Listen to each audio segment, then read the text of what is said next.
I keep seeing berberine called nature's Ozempic, which sounds both tempting and suspicious. If someone has high fasting glucose, stubborn LDL, or a growing waistline, is there a real signal here? Or is this just supplement marketing wearing a lab coat? There is a real signal, but it is not Ozempic-like. Meta-analyses in type 2 diabetes and metabolic syndrome show berberine can lower fasting glucose, triglycerides, LDL, total cholesterol, and sometimes waist circumference. But effects are generally marker size, not transformation size, and studies vary a lot in design, population, and product. When you say marker-sized, translate that into normal human expectations. Are we talking, my doctor notices my labs, or my pants size changes and I cancel my diabetes medication? Because those are very different stories. A recent pooled analysis across probiotics, symbiotics, and berberine reported modest average reductions, fasting glucose around 0.7 of a millimole per liter, and HbA1c around 0.2%. Another metabolic syndrome review found reductions in triglycerides, fasting glucose, waist circumference LDL, and total cholesterol. Useful? Possibly. A replacement for prescribed diabetes or lipid care? No. So the person most likely to care is not the already healthy person chasing a flatter stomach. It is someone with elevated fasting glucose, insulin resistance, high triglycerides, LDL issues, or metabolic syndrome markers, and they are watching actual labs? Exactly. Supplements look most impressive when the starting marker is abnormal and the outcome is measurable. In trials, berberine is usually studied in people with type 2 diabetes, metabolic syndrome, hyperlipidemia, fatty liver contexts, or other cardiometabolic risk. If your fasting glucose and lipids are already excellent, the ceiling for visible benefit is much lower. The physiology is interesting because berberine has low systemic bioavailability, yet it can still act in the gut and liver neighborhood.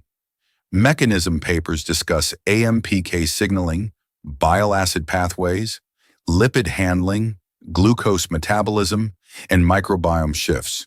But mechanism is not a permission slip. It explains plausibility, while trials tell us what actually changed. The microbiome angle sounds like it could become a new marketing fog machine. Did human trials actually show gut changes? And do we know those changes caused better glucose or lipid results?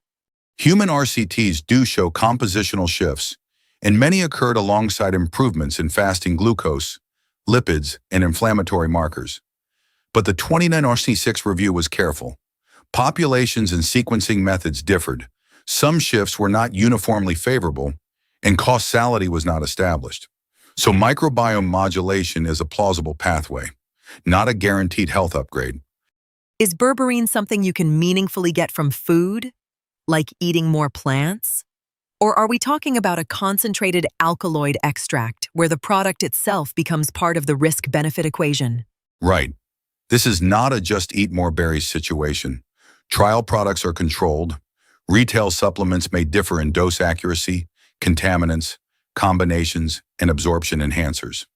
If someone uses it, they should prefer transparent labeling, third-party testing when available, and avoid mystery blends that add cinnamon, golden seal, or stimulants without a clinician knowing.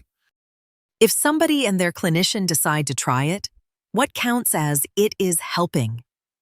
I would not want someone judging by appetite vibes after 3 days or by a scale that moves because they skipped dinner. Pick the target first. For glucose, that might be fasting glucose and HbA1c on the usual clinical schedule. For lipids, LDL, triglycerides, and total cholesterol. For metabolic syndrome, waist circumference can matter. If nothing meaningful changes after a reasonable monitored window, the expectation should change. Do not keep escalating supplements because the internet promised a breakthrough. On weight, the sober reading is especially important.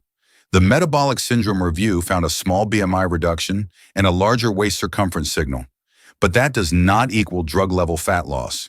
Berberine may help some metabolic patterns, yet it should not be sold as appetite pharmacology or a shortcut around food, activity, sleep, and prescribed treatment. Here is where I get nervous.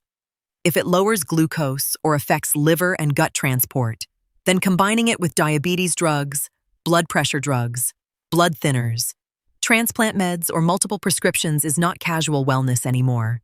That is the right caution. Natural products can alter drug exposure or clinical control. A Golden Seal metformin study showed botanical interactions can be dose-dependent and complicated, even when average effects look small.